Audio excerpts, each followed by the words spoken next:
Hello and welcome to another edition of the Tigers Down Under. I'm your host, Alex, and with me today I have two guests. I've got Dan. How are you, Dan? Oh, look, I'm a little under the weather, but I'm here. Brilliant. Good stuff. And we've also got Mike. How are you, Mike? Hey, yeah, going well. Awesome. All right. Well, I'll start with, I guess I'll start with Mike on this one.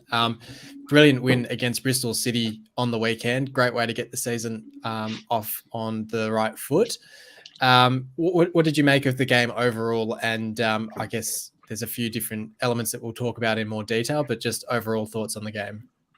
Yeah, I think, we can't complain. We started the season with a win, but there are some things to be worried about. I think defensively, our set piece marking is what let us down for that first goal. But I think we showed some resilience to come back from it, and we finished the first half pretty well. Unlucky to score, I think, at the end. There was a bit of a scramble in the box for the last kind of minute, but then kind of came out strong. And the lineup was definitely a question mark. I think we were all a little bit confused, but at the end of the day, a result's a result, and I think we actually had the upper hand for about 70 to 80% of the game. Yeah, you talk about the lineup there. Obviously, the news that Callum Elder was out with illness meant that we didn't really have a fit left wing back to play. Dan, when we saw the lineup, I mean, my first instinct was that it was a 4-3-3 with, I guess, either Figueiredo or Jones playing left back, and then Ali sort of sitting in behind the strikers. I guess my mind went to that because of what we talked about last week on the podcast. What did you make? Was it last week? No, that was with Logan, wasn't it? But what did you make of, I guess, the formation that we did play and Ali's role, I guess, at left wing back? Yeah, look, it was a little bit of a. I guess I had an hour to try and determine what that was going to look like once I'd seen it, but it probably did surprise me. But I didn't. I sort of looked at how. It sort of seemed to me that it was going to be similar to the 3-5-2 that we sort of have played a little bit, and I sort of assumed that Ali would sort of slot in there as I saw it, but it was still like I sort of saw it and went, oh, that's a risk, and I think he did it. He did look. We've talked about this before, I think off air, but like I think he did really well there for like an unfamiliar position. I think I said like I give him a 10 out of 10 for his effort and his application to that role. He got forward, he got back, he was putting pressure on Sykes like constantly throughout that little ongoing duel that they had. He left a few marks on him too, and that's probably. I think when Mike sort of referenced some defensive issues as well, I think that sort of ties in where I wasn't overly confident that, moving forward, if that was going to be Ali's position, for an extended period of time, whether that would necessarily play out the way we want. I think he defends like a forward. He puts a lot of pressure on, but in terms of actually like really slowing the play or stopping the player that much, the only way he ever managed to really do that was by taking the player out, which is not ideal. Because I thought he was fairly well beaten for a couple of crosses in the corner that very feasibly, 9 times out of 10 should have been blocked for a corner or a throw. So I think in that regard, that wasn't the best, but I think like for where he has played previously and like his normal position, to be thrust into that position as left wing back and do and stick to his tasks so wonderfully with such a high level of enthusiasm and commitment, I think just shows what a player he is and what he's capable of doing. So moving forward, he's good commitment to the club. Yeah, absolutely. Mike. I mean, 4 fouls for Ali in the game. Didn't get a yellow card, I don't believe. I don't think there was any yellow cards. Oh, they might have got a yellow card, I think, late on. I can't quite remember. But 4 fouls committed. I think the next most in the side was 1. I mean, as Dan says, can't fault his endeavour, really put the effort in and really put in a shift for the club. But what were your thoughts, I guess? Yeah, you sort of mentioned before defensive issues, I guess. Yeah, so I think I said this off air that I'm pretty sure that they were scared to get the ball out to that side of the pitch because they knew that a boot was coming in. And I think Dan mentioned it, like he put pressure on Sykes, but within the first few minutes, Sykes steps around him because he's lunged in, puts a cross in to James, and Ingram makes the most unreal save for the first like 5 minutes of the game. Without that, like we're down 1-0 purely because of a dive in to a defender. Or, sorry, into Sykes. I really like the aggression. I think he's just committed, and I think everyone can see that, and I think that's why he was such a fan favorite when he joined last season, and it's why people are calling him back. Like he's just passionate. But yeah, in terms of defensive, I guess flaws, last season we were horrible at defending set pieces. It was every time we'd conceded a corner or a free kick, I had like a 20%. Just like something's going to happen. We're either going to give away a pen, they're going to score, it's going to be a handball or something. And albeit that's what happened this time. It wasn't the best defending, but I think we're improving slowly. And I think if we had, Elder out on that side as opposed to an out and out winger, we may have been able to close that down. Yeah, I think it was interesting because people were sort of saying, "Oh, Elder came on late, and that was when Bristol City started to look more dangerous and get more joy." And I don't necessarily know if that's the case. I think once we scored, they just stopped parking the bus and wasting time that they'd been doing for about 60 minutes of the match and actually had a go. So I don't necessarily think that's. I thought Elder had a really solid game when he came on, and it was his long throw that set up Seri for the winner as well. So, as you say, I think if Elder's fit on the weekend, I'd want to see him back there at left wing back, because the other element we haven't really touched on is that Slater was essentially sacrificing his game to give Ali a bit more defensive protection, which means that you're essentially using two players to play one role, which doesn't really work in theory. I think Slater still played reasonably well, but it doesn't quite work out. You're almost playing like a left wing with a left back. Well, yeah, you're almost playing like you're playing a right wing back in Coyle, and then you're playing like a left wing and a left back. So it's like a really sort of stilted formation, I guess.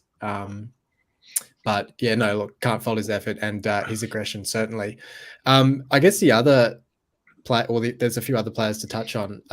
Tufan's game, I thought in midfield really surprised me, and it's putting me to shame for putting him as most improved player, because I don't think he's going to have much of a bar to climb up from if that's sort of the floor of his ability at City. Really, I thought really well struck penalty. Like that was one of the more confident penalties that I've seen hit. And he reminded me not of Huddleston in the sense that like he's a lot more mobile, but the fact that because he's not as fit as he might be in a couple of weeks, he was able to just receive the ball and then just spray off passes without much effort and much mobility. Like that ball over the top for Oscar that we'll talk about the penalty shouts in a second. But yeah, Dan, I guess first of all from you, your thoughts on Tufan's game, and I guess like all the new players. Look, I feel like the Shotter's just about bamboozled everyone with the preseason setup and the preseason form and the preseason games versus the first game of the season, because like Tufan was almost unrecognizable compared to only a week or so ago when we watched against Posh or Leicester. Like just crazy the level of difference, the level of work ethic. Even in that, there was sometimes late in the game where he was tracking 40 or 50 meters to stop a breakaway. So I thought Tufan had a great game. So I've just pronounced his name about 4 different times in about 8 seconds. had a great game. And as you say, the quality that he possesses, he was able to really show that on the weekend. So I think that was really pleasing. And then, yeah, I guess with the other new guys, Figueiredo was solid. Potential concern with that late, looked like hamstring or something issue. He seemed to be able to run. He played. What was it? He moved up to striker or something. So it seemed like, I mean, maybe it's a strain that'll keep him out on the weekend, but hopefully nothing too serious. Yeah. not sure, but yeah, I think the fact that he stayed on at least is whether that is just shows his combative spirit or shows that the injury is not maybe super serious. Either of those, I'm sort of happy with. I think we've talked a few times about how desperately over the last couple of years we've wanted an experienced, centre half who was really going to help, Greaves, Jones, McLaughlin sort of reach a new level. And I think he could very well be the sort of guy who's going to do that as a nice hardened centre half who's and with plenty of experience and played in a promotion winning team last season. So I think he's a really good acquisition. And I thought he played really well on the weekend as well. Where do you go next? Sarah did what he does. Created the most chances in the entire division, I think. Yeah, look, he just surprised me. Yeah, we've been talking about making all these different comparisons to who he's like, and I think a couple of weeks ago when I was last on, I talked about how he's, like a more mobile Huddleston, and now I'm looking at him and I'm like, oh, he's almost like a Perlo or something like that as well, like who just can just keep the ball ticking around and keep the game moving and dictate the pace of the game, and did that. Just again did really well with just receiving the ball, keeping it moving, picking the moments to to move forward or to just slow it down, and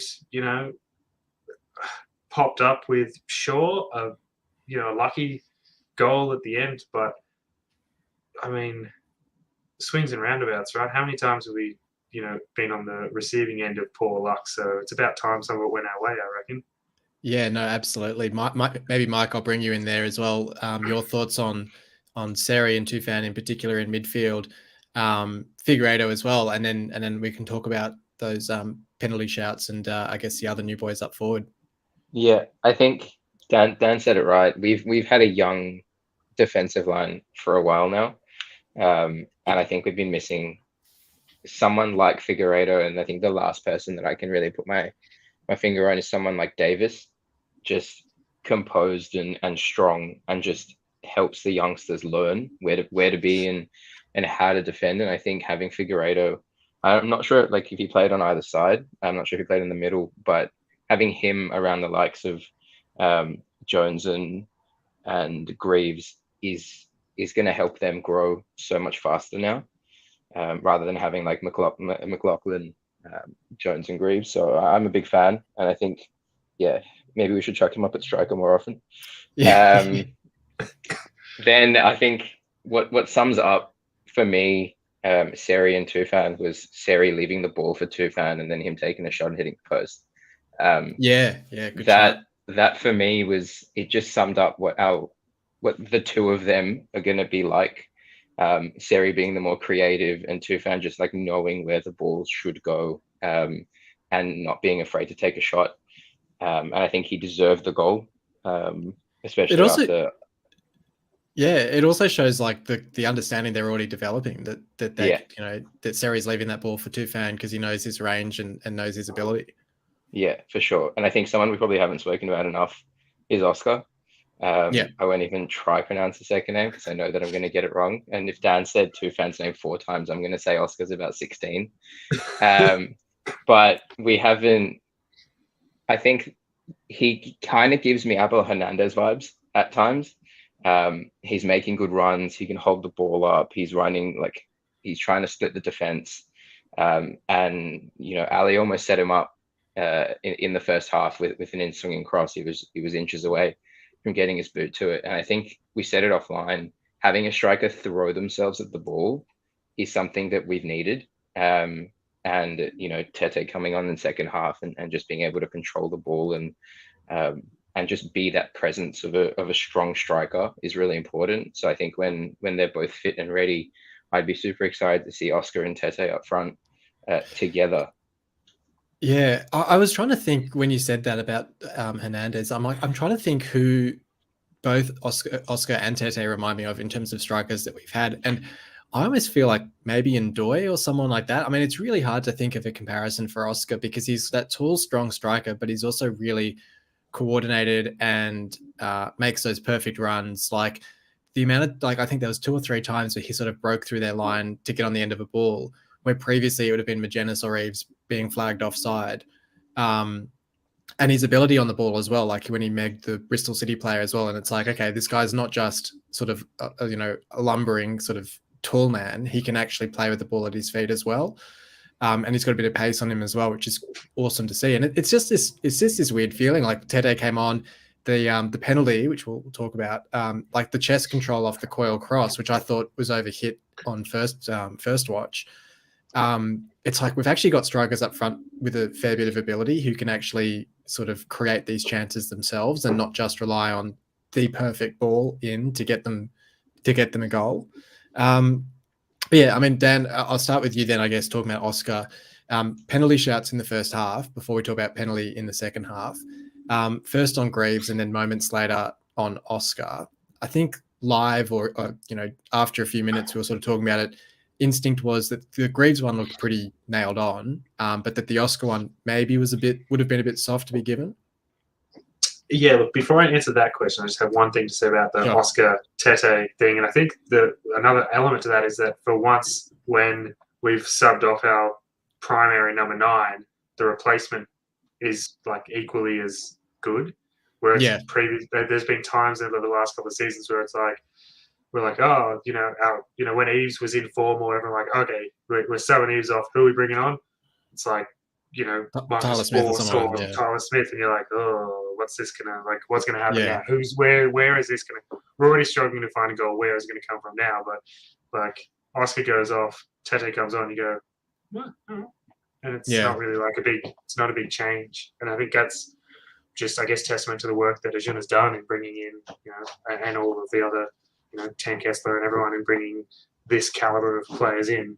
In regards to the penalty shouts, look, Greaves doing what he's actually turned into a bit of a habit in those like sort of forays forward and creating trouble and making a bit of an overlap and getting into the box. To me, like got the touch was.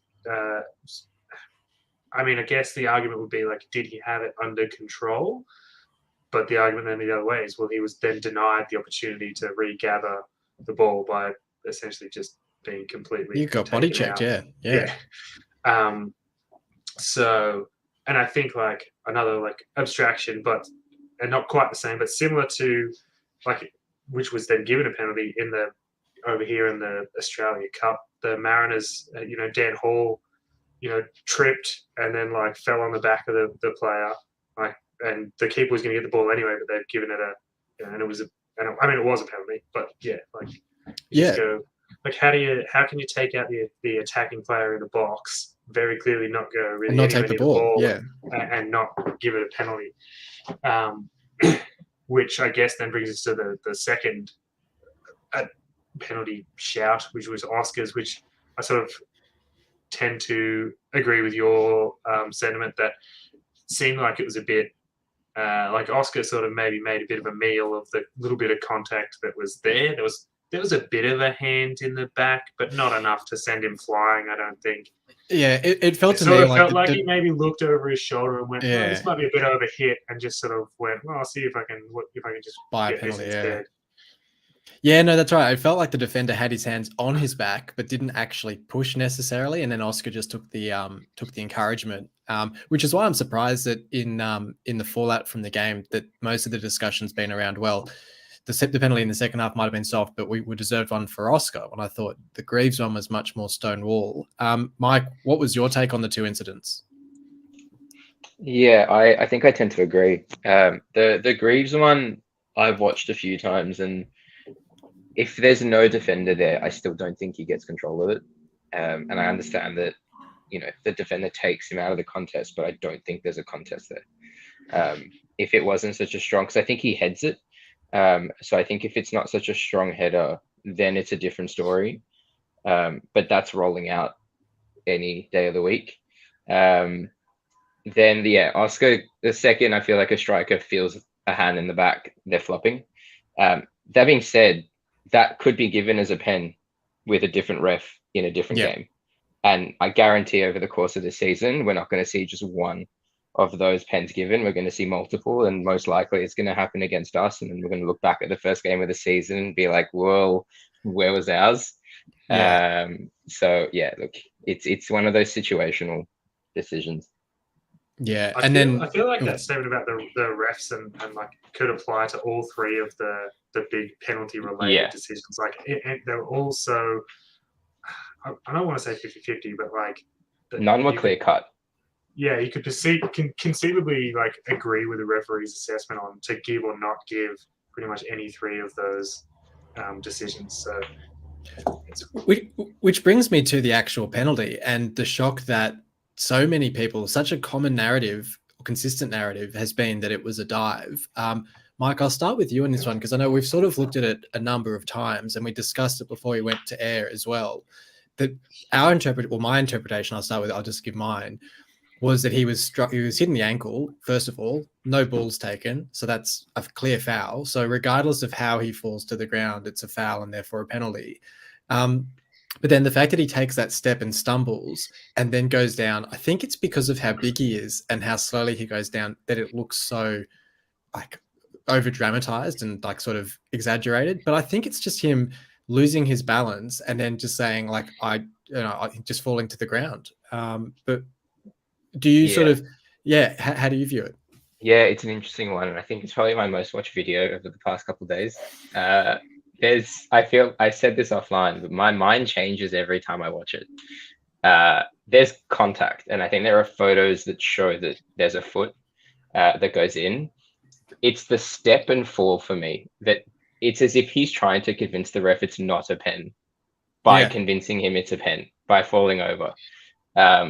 And it's almost like you should give it because look at me trying to be good and keep my balance, but I'll still go over. Yeah. The other thing is he grabs his ankle and rolls around a little bit. Yeah. He didn't need to then step, fall over, grab his ankle. But rule of the law, I guess, there was contact. It stopped him, I guess, from taking a shot or from letting the ball go. Falls over, it's a pen. As we said, that can be not given in the next game. Yeah. Dan? Look, I remember like in the chat, I think I said, wow, that was a slow collapse or something to that, like that. But I think like the fact that there's like, sort of as you said, like on a technical level, the defenders slid in and studs are showing for one. He makes contact with the player and doesn't win ball. So regardless, I think, of what happens after that, unless they manage to put the ball in the net on the next touch, it's a pen. My thing on the like fall is perceivably, like Mike's interpretation can work. My other option, I guess, is like just from my experience, is that sometimes you don't necessarily feel the contact at first, but until you go to make like, then you like take that next step, take the pressure off and then put it back on essentially. Yeah. And so what I sort of was like, maybe it's sort of like that, like the contact is there, it's in the sort of spur of the moment, he's still going, he tries to take the step, he replants that foot and then goes, oh no, this isn't going to work, and is perhaps why it looks so like slow and clumsy and strange. It's funny. Yeah, it's funny you say that because that was exactly my first instinct was sometimes you get knocked and you don't actually feel the knock until you take that next step and then you go, oh, that's sore. And then you sort of like fall over. So it'd be interesting. But I was just surprised that pretty much everyone, the narrative was that it was a dive and that he conned the, like even Burnsy was coming out of the game, Peter Swan as well, coming out of the game saying that's not a pen, it's a dive, that sort of thing. I was, if it's clear on replays that there's no contact and he's just gone down, that's very different to I think what happened. But we'll see what happens next game. I think one thing I'd really one thing I'd really like to be able to see is like if only the refs had like a body cam or something, and then you could see like what they see on those moments, because that would make like understanding some of these decisions like potentially, I mean, probably won't make any difference at all, but potentially makes them so like a lot easier to understand and accept, particularly with like some of those contentious ones where you go, well, that was clearly a handball, and then you see where the ref's like standing and there's 8 bodies in the way. It's like, oh, you can't even see the ball at that moment. How's he supposed to call that? You could just bring VAR into the championship.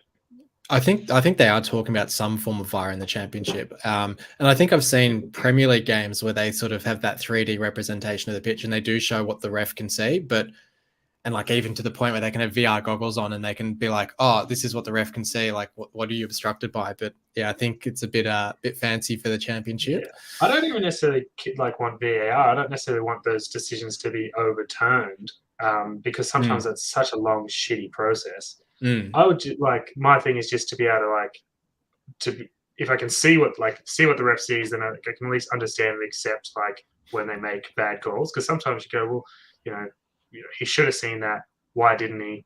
And you go, but if you can just see X, Y, and Z was prohibiting him, or preventing him from being able to see that moment clearly, or from that particular angle, even though a camera angle shows it differently, that perspective looks like he doesn't make contact, or that perspective looks like he wins the ball. Or even having refs mic'd up like they are in Aussie rules here, where you can then get that understanding of, they might say I couldn't see any contact, or, I can see, I saw the tackle on the ankle or whatever it would be to justify the decision, could help as well. Okay, well, I'll start with you, Mike, before we move on to our next section, and I'll get your 3, 2, 1 votes for this match. Seri, Tufan, and Oscar. Good shouts. Okay, and Dan? We've all gone very similar to start, but very different end. I went Seri for 3, Ali for 2, and Ingram for 1 for a couple of very important saves. Yeah, nice. Yeah, very nice. Yeah, and so as you said, I think we've all gone Seri for the 3 votes, and then our 2s and our 1s are completely different, which is really interesting, and actually speaks to the fact that the whole team played quite well in this one. I went Greaves for 2. I thought his runs forward were really awesome to see, and I think he's stepping up again this season. And then Tetteh for the 1, because I think he was pretty much involved in both goals. I think he won the throw in that Elder threw in for the Seri winner at the end as well. So he got my 1 vote in that one. Okay, just going to briefly touch on off-field discussion. We sort of talked last week, Logan and myself, about the players that we were linked to in the Premier League potentially coming in. I guess not a whole lot to add on that this week without any more news in that sense. Maybe just briefly from each of you. I guess it's funny, it's amazing what a win can do to your sort of perspective of the transfer window, but I've actually stopped obsessively looking at transfer news each day now that we've got that win on the board. I think if we'd lost, I would have been much more keen to get players in and see what was happening there. But now I'm sort of just sitting back and saying, oh yeah, okay, potentially Pelkas is coming in. I think I saw you mentioned that this morning, Dan, that might be happening quite soon. Potentially, I think I saw a name linked was Onuma at Fulham as like a defensive midfielder potentially coming in, or a creative midfielder potentially coming in. But yeah, I don't know, Mike, I'll start with you on this one, but how are you feeling about the transfer window now that we've got a game under our belt and maybe don't feel as much pressure to reinforce as we did a week ago? I still think we're pressured to find that number 10. I still think we need someone that just sits behind our strikers and just unlocks them, because I think the biggest thing for us is going to be service to those strikers, and that's when they're really going to perform. So yeah, you mentioned Pelkas. I didn't hear about Onuma. I'm trying to stay away from speculation. I think that the entire preseason I was like, I won't believe it until I see the official post, which Hull take forever to get out anyway. Well, I was going to ask, what's your view on Adama Traore? Is he a Hull player or is he not? Yeah, honestly, who knows? To me, not yet. I think he's like a free agent. He's a January signing. Yeah, he's a Jan signing. It's a Christmas present. Which, yeah, I still think it's important for us not to forget that he's there, because he could still be really good for the second half of the season, especially if we get other injuries. Like, we know we've got him on standby. But yeah, I'm more just keen to see the window wrap up and just get kind of just cracking and just head down and just perform. So hopefully, we get a number 10 and maybe another. I'm not even sure what we need. Maybe a defensive midfielder. If we can get those two put together, then I think we've got a very strong squad. Yeah, good shout. How about you, Dan? Yeah, look, I think for me, it's just like I've sort of stopped paying too much attention to the transfer speculation. I think just that the season has started. Like it's here now, and if this is like if nothing changed and this was the squad we had, well then this is what we have to deal with. And I'm sort of like, now the season started, I don't, if we add to it, it's a bonus, and if we don't, I guess like the result maybe indicates that we've got enough that we can get by. I sort of don't necessarily see, like, it's a good result, but I don't necessarily know if it was a fully convincing performance to me. Even though we did, I think Mark mentioned earlier that we did dominate for large periods, but just there was, I don't know, there was obviously a big improvement since preseason, but I'm still waiting for. I think hopefully it just continues, and over the next few weeks we'll see like a full 90-minute performance where we just blow a team away, because I feel like we seem to have, I think we've got a squad with enough firepower in there to really like be, putting some teams to the sword. So yeah, they just need time to settle. Yeah, and that's true. In terms of the transfer stuff, I mean, I was just thinking like I buggered up Tufan. Mike didn't want to have a go at Estepainen, or if that's even how it is. And then I'd seen us linked to some Turkish striker from Brentford, and I can't remember, it was like Deviskoglu or something. And I was like, I don't know if I really want to have a go at that. I think I gave that a crack last week, but I think we're going to find a lot of players like Ali with nicknames that make it a bit easier for us. Not meaning any disrespect to them, of course, but I think I don't know. I don't know. Would it be more disrespectful just to give them a nickname, or to mispronounce their name constantly? I don't know. I think we'll listen to it once they sign, or like you just wait for them to do it in the call, and then eventually once they've settled on our pronunciation, we just mimic that. Well, I noticed that Fletch in the call was calling Oscar, but then he was calling Ali Elias Said Manesh. Like, he was giving me his full name every time. I was like, yeah, okay, you can use a nickname or something, but that's all right. What was I going to say? Yeah, look, I think looking at the bench, it looked really thin on the weekend, but I think it's easy to forget how many injuries we have at the moment and how many players are out of the squad at the moment. Like Cynic, we haven't even seen, and he's sort of waiting in the wings as well. Talking about Traore, I mean, Cynic's another one that, I mean, I guess would play that sort of wing role, maybe in that creative 10 role as well. So, until he hits the ground running, it's hard to get a good judge on him as well. We've got Wilkes, who's still at the club, although I wouldn't be shocked if he moves out as well. So I guess probably still a bit of business to go each way. Just quickly before we move on, I'm conscious we're already running pretty long on the podcast, so I won't go too long on this bit. But I did want to touch on briefly Shotta, and to give him his fair dues, because I think I've been pretty critical of him in the preseason and skeptical about his place at the club, especially even when the lineup came out with Ali at left wing back, and I was just saying, what the hell is going on? What is this lineup? Fair play to him. I think, as you said, Dan, compared to preseason, I think we looked brilliant in this game. I mean, it's one game. We don't want to knee-jerk and overreact too much, but how's your opinion on Shotta stand at the moment? Look, I think for any manager, wins are the currency that they keep their jobs like with. That was a terrible mixed metaphor or something, but you know what I mean. Like, yeah, I think,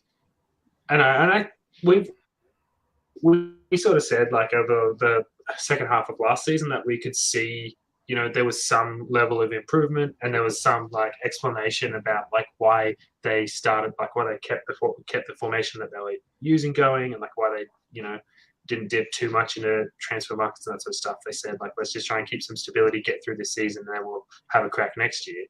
And we're at next year. And as with you, through a lot of those preseason games, there was some moments where what is going on? And you go, okay, well, maybe this game they're really working on, those processes and working on their triggers and those sorts of things as to like the game, the style of play that Shotta wants them to develop. But I thought that as we got closer and closer to the season, we would see a game where they just went like and treated it as if it was 4-3 points, and we never really saw one of those. I get the impression that the Peterborough game was supposed to be that from Shotter's comments afterwards, where he said, like, I don't know, like I'm just so disappointed. I don't know what to say. It gives me the impression that the players didn't really read the script for that night.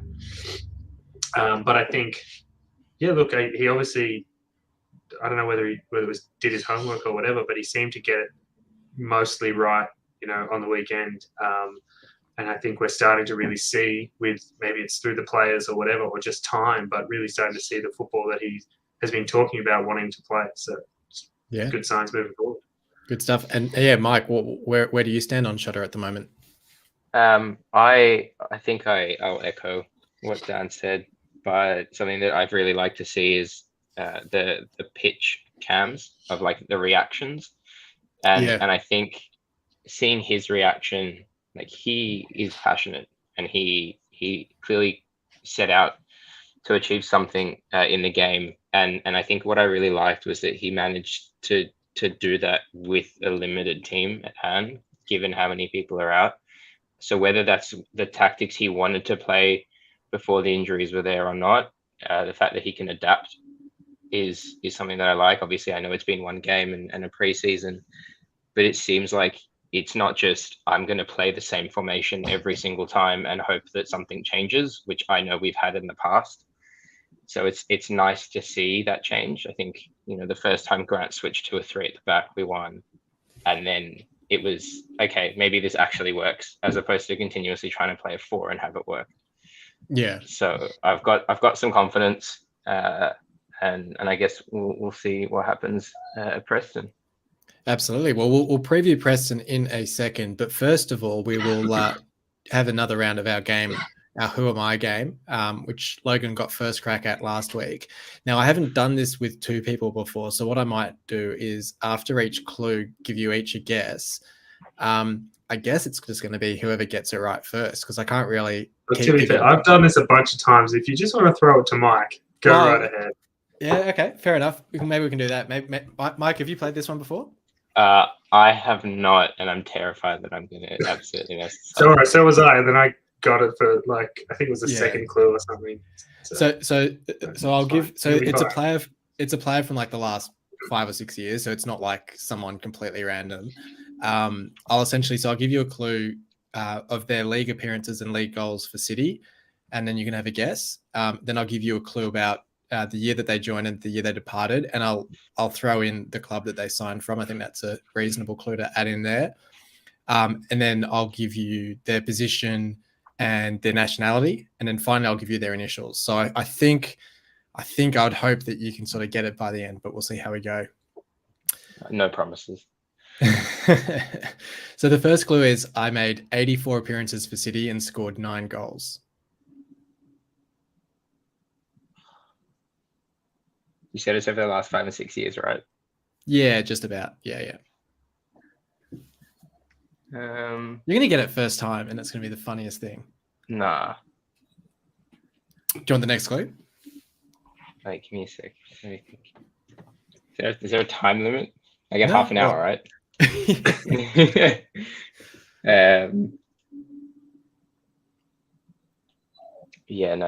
We'll go next clue.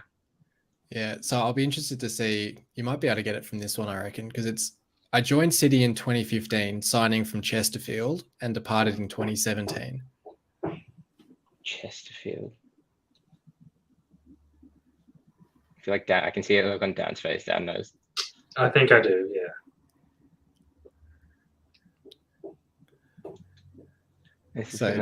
This is disappointing. So 2015. So that was under Bruce. Yeah. And end of 2017 was Silver, just for context. He went to Swansea, I think, didn't he? Yeah, I reckon Dan's got it. It's not Clucas, is it? Yeah, it is. There you go. Well done. I wasn't sure if I give the club that they joined from and departed to. I feel like that's maybe too much of a clue, but I think as soon as you said Chesterfield, I was like, and you were like 2015, I was like, yeah, I know who this is. That's the right vintage. That one popped real easy into my head.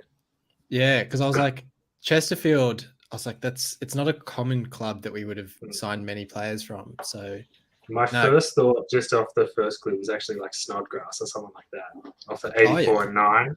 I don't know what number they actually are, but I was like, he wouldn't have scored that many more than, maybe he would have scored like 12 or something, but it wouldn't have been that many more. Because I was like, he's there for a couple of seasons. I was like, he probably got more than 84. I was like, but then he was injured like straight away. Yeah. Like stuffed his knee on a sprinkler or something. He's dumb. permanently injured. Yeah. Well, actually, because he pretty much, he would have returned from injury in that 2015 season. So he would have played just about the same number of games as Kluke. Actually, he would have played less because he left January, whereas Kluke stayed till the summer.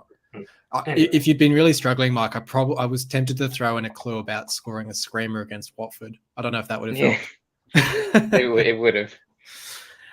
Cool. Anyway, we'll move on then. We'll do the previews of. We've got 2 games this week. We've got Preston on the weekend, and then we play Bradford City during the week. We'll start with the Preston game. Obviously, beat them 4-1 in the opening game of last season before losing to them 1-0 in February of this year. They drew their opening game against Wigan and had a pretty horrendous red card for Ched Evans in that one as well. I don't know if you've seen the footage of that. He basically plants his foot in the Wigan player's chest, and it's like the definition of a reckless tackle. Like the player's on the ground, so it's not like he's like flown through the air, but it's still pretty crazy. I guess I'll start with you, Mike. Thoughts on, I guess, first of all, confidence going into this one, and then any potential changes that you'd make to the side. Yeah, I think Ched Evans just didn't want to play against us, so he thought best to just get myself sent off. Look, whenever we're not playing, whenever we are in off season, I'm the most negative Nazi you'll ever speak to. During the season, I tend to have a positive streak to me. So I have a feeling that this is going to be a pretty solid game. Having Elder play the last, I think it was like 20, 30 minutes. I think maybe 20 in the game, probably means he wasn't as sick as we thought he may have been. I thought he was a complete write-off for the game. In saying that, changes to our side, I would put Elder in that left-back position. That's his natural. And then if we want to, I'd put Oscar and Ali next to each other up front. I probably wouldn't make any other changes other than the bench. I'd get rid of Smith, full stop. I think he just didn't have an impact, and when you're up front and he's not slow, he's a quick guy. It just didn't feel like he was committed enough. So I would maybe I think Wilkes is meant to be back. I'd put Wilkes on the bench. Yeah. I want to keep Koval on the bench. I think I was really happy to see Koval on the bench in the first game and get a run out. I think that was his professional debut as well. Yeah. So, the big one for me is swapping Ali and Elder. Yeah, good shout. Dan, your thoughts?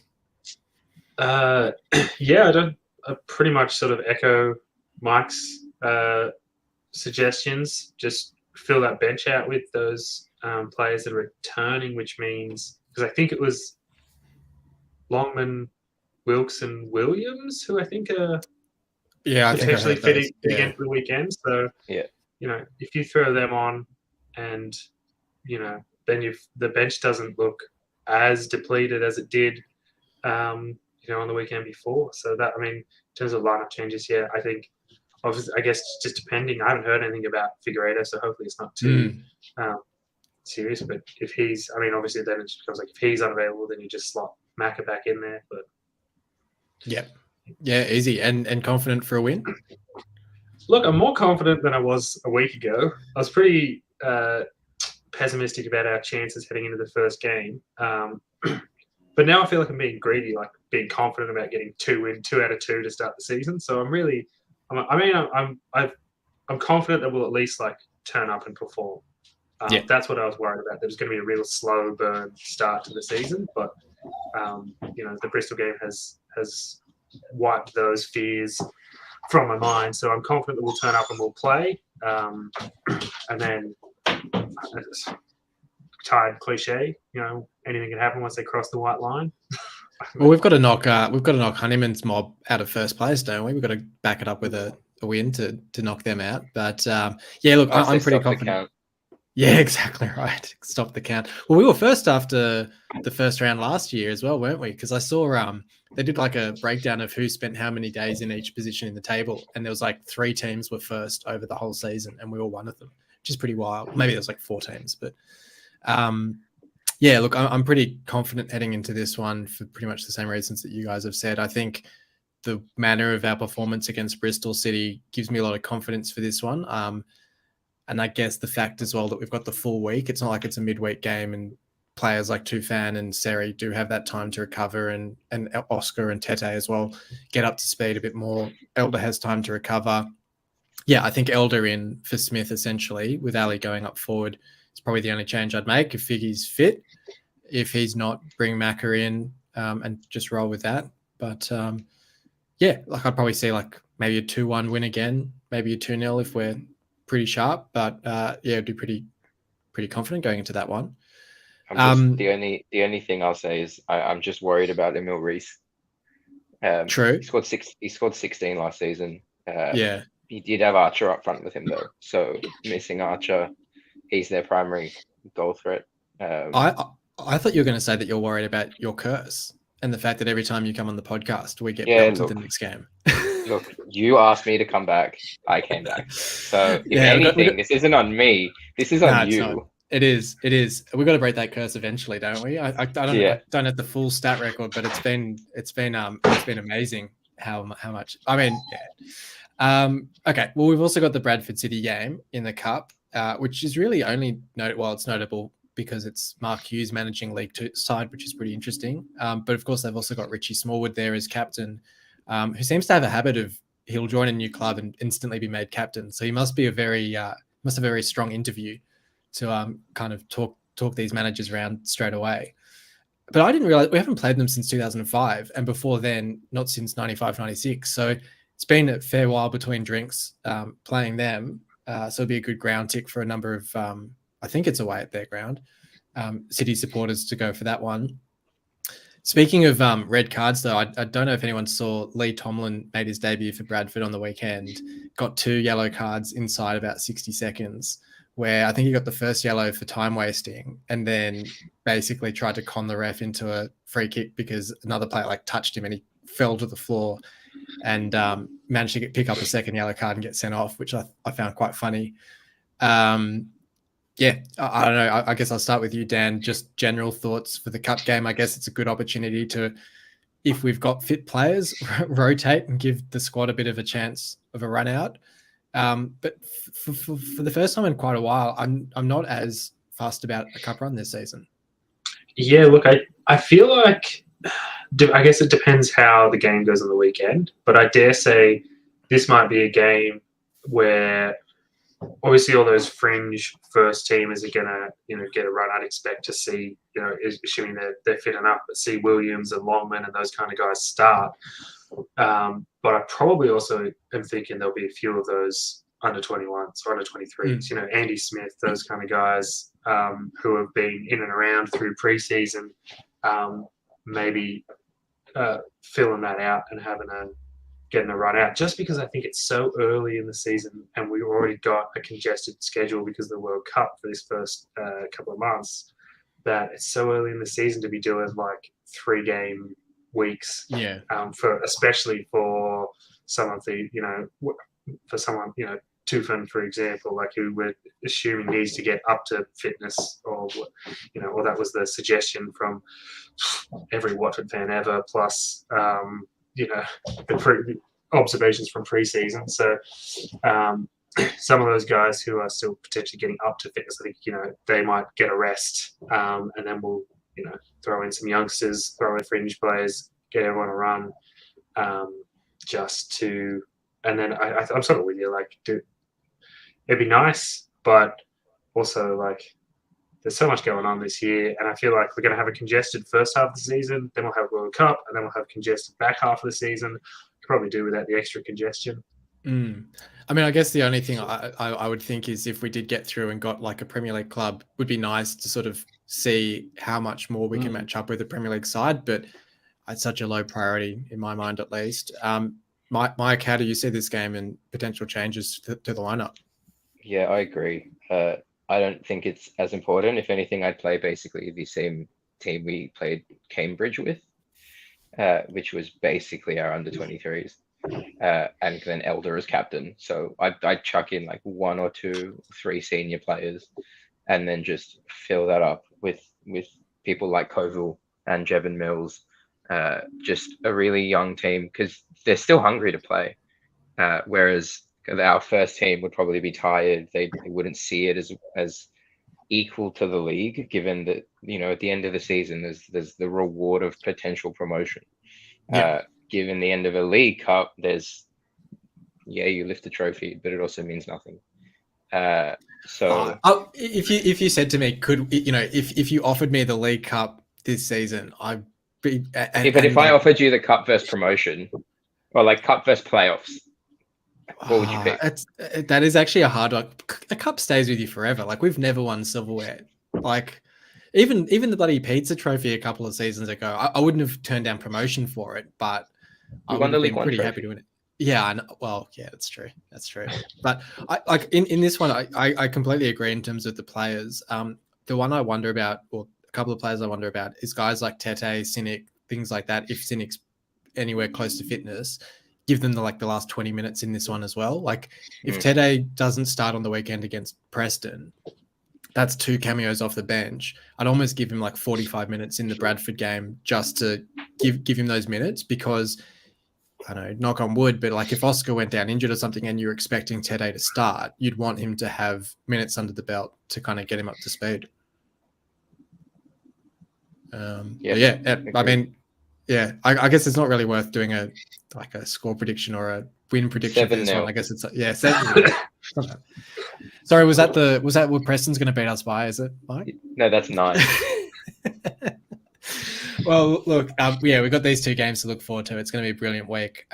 Always helped with a City win to get us off to a flying start to the season, and flying start to the podcast season as well. Thanks for joining me, both of you. Thanks, Mike. Oh, of course, happy to be here. We'll see, if depending on the results, if I'll come back. Absolutely, and thanks again, Dan. Yeah, no worries. I shouldn't have passed off that. Who am I? I would have smashed that. Smash that one. Too easy. Well, thanks everyone else for listening in this week. We'll be back next week to review these 2 games that we've discussed. But until then, come on, City.